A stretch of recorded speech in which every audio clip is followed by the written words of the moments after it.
Right now I'm facilitating the reading comprehension workshop. Our main focus, we're using a strategy called the QAR, which is meaning the question answer relationship strategy. What age group are we talking about?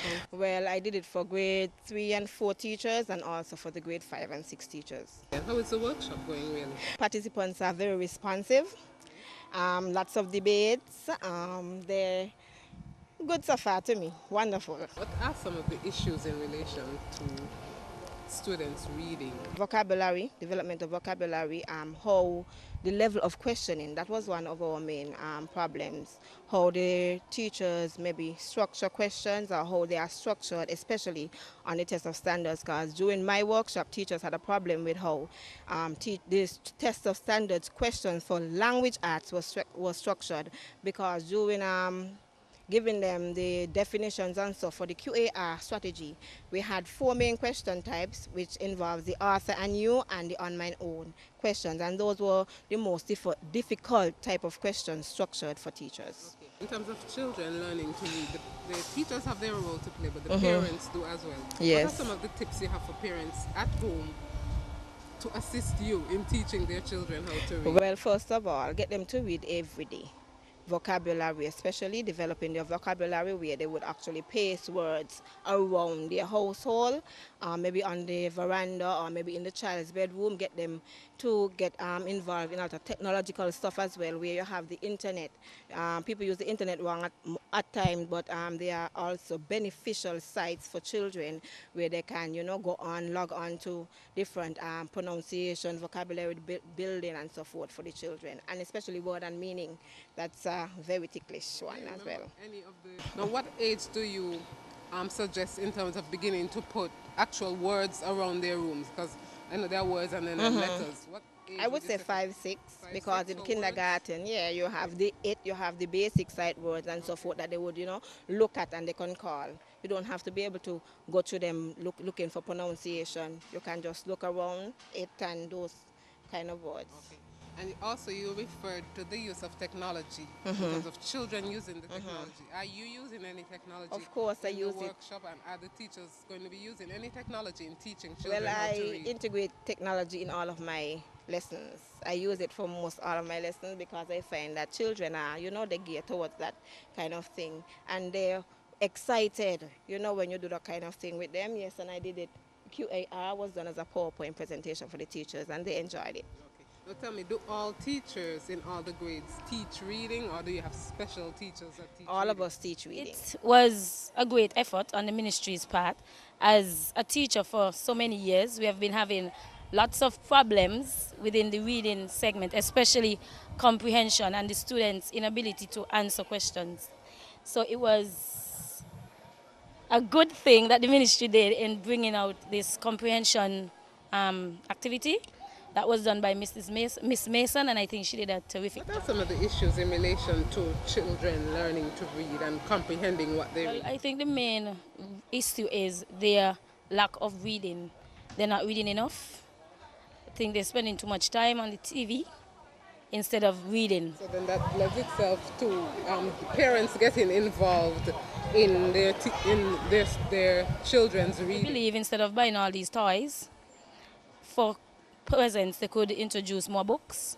And as the children are now technologically advanced, I think they can do more of that in terms of reading on the computer because of its activities in terms of being able to handle the computer.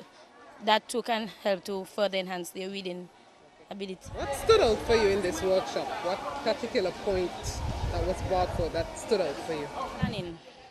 Planning in terms of getting whatever you need for whatever the lesson is, so therefore it eliminates time wasting. Also, comprehension is very, very difficult for both big people and small children, so therefore we have to know what we want and bring it to the classroom, as well as use the children's prior knowledge. I think we don't do it sufficiently.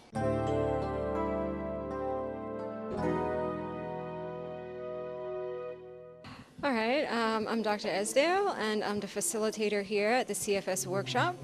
CFS stands for Child-Friendly Schools. When you say child-friendly schools, what exactly do you mean? Okay, so when we talk about child-friendly schools, first and foremost, I want people to understand it's just an orientation, a viewpoint of education, which says that children are the focus. So that instruction in the classroom is, it's not teacher-led, it's not teacher-focused, but it focuses on the child, it focuses on inclusion and on democratic participation on the parts of the students. Just an example of how that plays out in a classroom, something Very basic. I'll take one of the principles of CFS, which is democratic participation, and in the classroom that can be something as simple as children having a say in the classroom rules. Now, what are you trying to accomplish here this week in these workshops? Last year, 10 schools here were identified to pilot the CFS framework. So this workshop is really aimed at helping to get CFS schools oriented with what are going to be the primary focus and tasks for this school year. Every school in St. Kitts is going to be a CFS school. Are we moving towards that? Every school in St. Kitts will be a CFS school, and here's why. Because a CFS school is simply what a school ought to be. Are the teachers are they taking hold of this concept? I think so, because as I said, I know it sounds a little glib that CFS schools are just what schools are supposed to be, but that really is the truth. So when we begin to talk to teachers and they realize that, okay, this isn't a project, this isn't a program, they're not asking me to do anything special, they're simply asking me to be what I'm being paid to do, which is a good teacher. They're asking me to self-assess, self-monitor, find ways to be more effective in the classroom. And I find teachers are receptive to ideas that help them do better in the classroom. What are the benefits to students in CFS schools? There are lots of benefits for students in CFS schools. One of the things that you find that increases in CFS schools is initially that sense of belonging, that sense of ownership about their school. Another thing that happens is that CFS tends to foster a more positive relationship between teachers and students. And why is that important?